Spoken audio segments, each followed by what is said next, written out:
Vertigo that occurs only and repeatedly with position changes of the head supports a diagnosis of benign paroxysmal positional vertigo, or BPPV.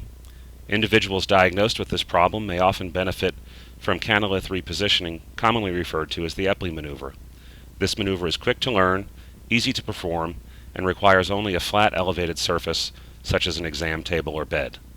Sufficient room for slight hyperextension of the patient's head over the edge of the bed is required. The theory behind the Epley maneuver is that through sequential head movements, otoconia are transferred from the troublesome posterior semicircular canal to the vestibule of the labyrinth in the inner ear, where otoconia do not induce current during angular acceleration.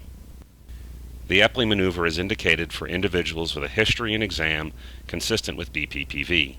If the patient's vertigo or nystagmus is persistent at rest, or occurs in the context of a loss of consciousness, a focal neurologic deficit, headache, hearing loss, tinnitus, hypotension, or hypertension, consider an etiology other than BPPV. The contraindications are identical to those of the Dix-Hallpike maneuver. These include carotid stenosis, vertebrobasilar vascular disease, cervical spine disease, spinal injury, cardiovascular disease, and cardiac dysrhythmia.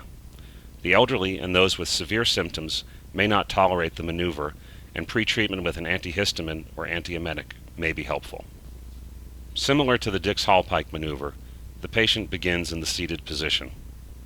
The examiner then turns the patient's head 45 degrees to the affected side. The patient is then moved to the supine position with the affected ear down, and the head extended slightly below the horizontal. After 20 seconds, or after symptoms subside, the patient's head is then rotated in the head hanging position to face the opposite shoulder. The patient is next rolled onto the unaffected side, while the head is further rotated into the down-facing position. After any additional symptoms subside, or approximately 20 seconds, the patient is returned to the seated position. It is recommended that patients remain in a relatively upright position for 24 hours after performance of the maneuver. As with the Dix-Hallpike maneuver, the patient must be able to ambulate safely prior to discharge. Referral to ENT for follow-up is appropriate if the symptoms persist after discharge.